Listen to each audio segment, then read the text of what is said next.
Throughout the history of computers, we've been striving to shorten the gap between us and digital information, the gap between our physical world and the world in the screen where our imagination can go wild. And this gap has become shorter, shorter, and even shorter. And now this gap is shortened down to less than a millimeter, the thickness of a touchscreen glass. And the power of computing has become accessible to everyone. But I wondered, what if there could be no boundary at all? I started to imagine what this would look like. First, I created this tool which penetrates into the digital space. So when you press it hard on the screen, it transfers its physical body into pixels. Designers can materialize their ideas directly in 3D, and surgeons can practice on virtual organs underneath the screen. So with this tool, this boundary has been broken. But our two hands still remain outside the screen. Then how can you reach inside and interact with the digital information using full dexterity of our hands?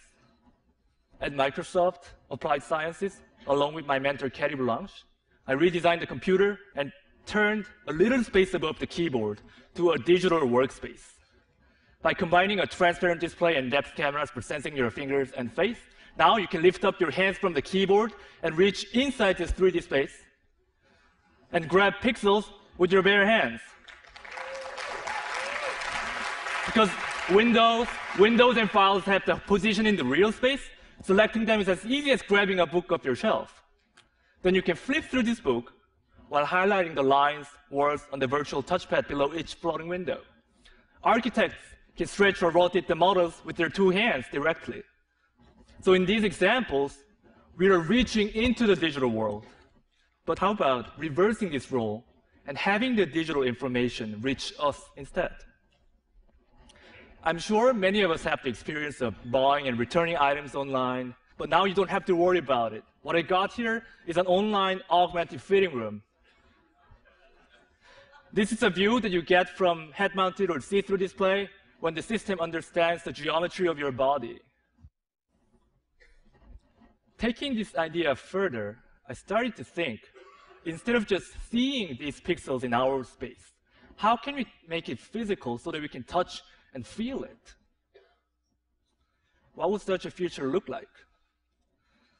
At MIT Media Lab, along with my advisor Hiroshi Ishii and my collaborator Remy Post, we created this one physical pixel.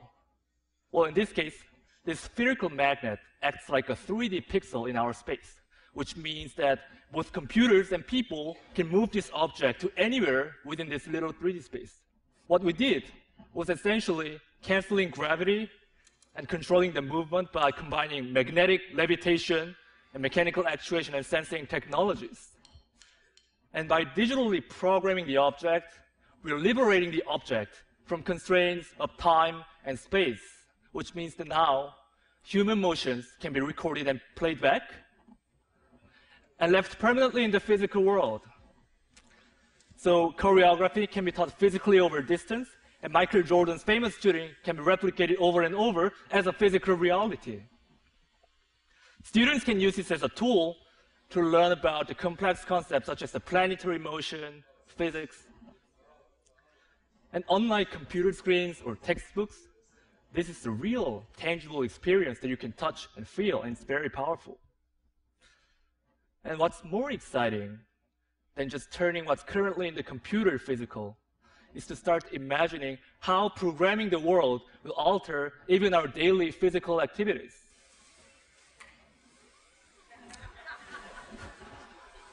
As you can see, the digital information will not just show us something, but it will start directly acting upon us as a part of our physical surroundings without disconnecting ourselves from our world.